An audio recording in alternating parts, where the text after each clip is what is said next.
In the world of Dragon Ball, power-ups and transformations have always served as means to further the plot. Whether those power-ups were the results of training, transformation, or just convenient Zenkai boosts, Dragon Ball Z has always relied on that very notion when furthering the storyline. And this brings us to the events that transpired recently, where Trunks gets his new quote-unquote new superpower, which was the result of a moment of rage.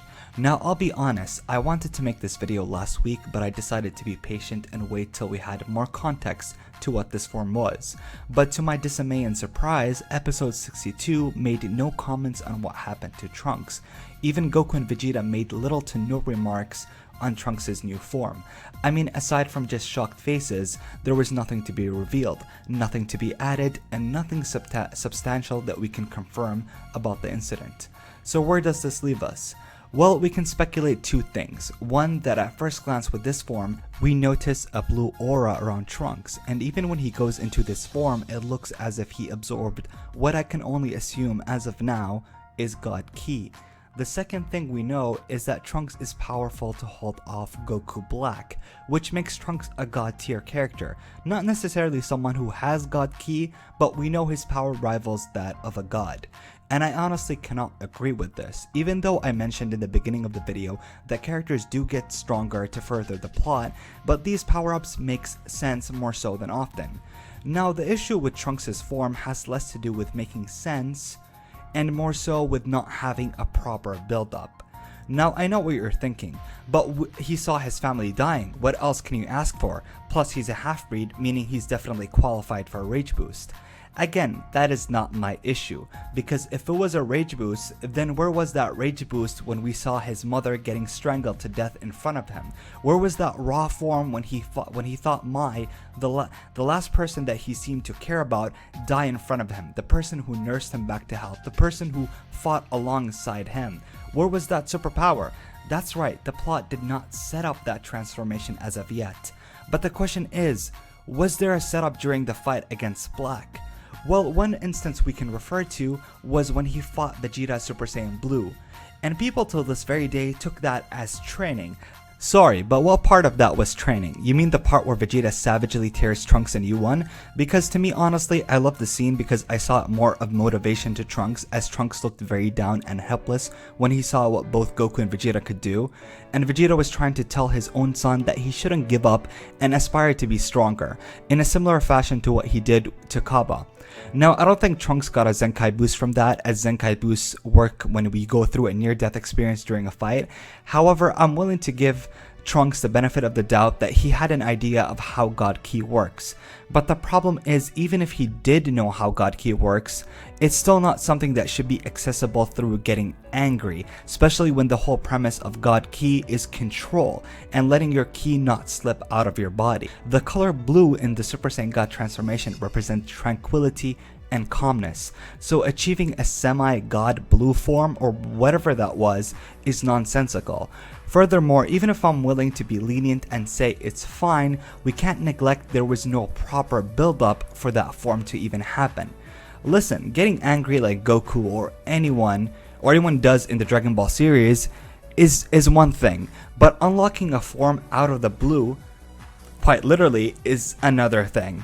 Take Gohan for instance. In the Cell Game saga, he underwent one of the most epic transformations in anime history, but it was still anticipated and had so much build up in the series. And aside from Gohan being written to have a rage boost and being literally mentioned time after time that the boy has hidden potential by many people, which makes it organic and natural when he unlocks Super Saiyan 2.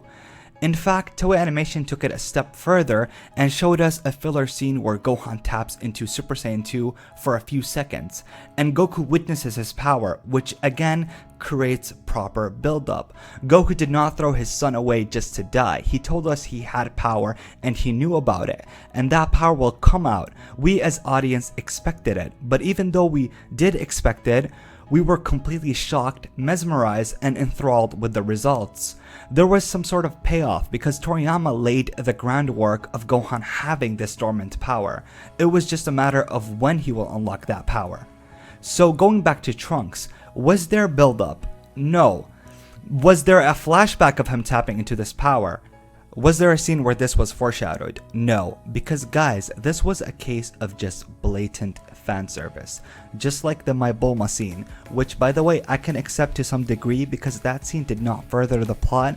It was a scene to give character development to one of the most iconic anime characters in history. Yes, it was a fan service in its own right, but it was not a cheap way to further the plot. Plus, the rage boost wasn't that significant to begin with. And even if you disagree about that, I can respect that, but I would still dispute you all day about the Trunks transformation, because it's not a matter of he shouldn't get powerful, but rather a matter of why he should. There was no proper build up to that moment. All we got was our own headcanons to justify this abomination. Listen, I don't need you to tell me that Trunks absorbed God Ki, because it seriously took Vegeta and Goku a long time to train with the best and one of the strongest beings in the universe to just control God Ki, let alone to tap into it. So again, I need the story to make the effort to make that proper build up. We as fans shouldn't think it's possible because we come up with excuses. The story needs to make sense to you, not you making sense to the story. Therefore, I hope Dragon Ball Super gives us a more clear context to how this form was possible for Trunks. But as for now, it's just a case of blatant bad writing. But enough about what I think, this is just my opinion. If you like the form and think it makes perfect sense, then don't let my own opinion ruin your perception. I'm just criticizing the form, I'm not hating it. So tell me what you think in the comments down below. And if you want to debate me about this, you can try reaching me on Twitter and we can have a friendly argument. But if you're someone who enjoyed this video, you can check my other opinion-based videos like if Kaioken is a bad move, or my most popular video, where is Goten in Dragon Ball Super. But overall, I hope you guys enjoyed this video. If you did, then please like, comment, and subscribe. Peace.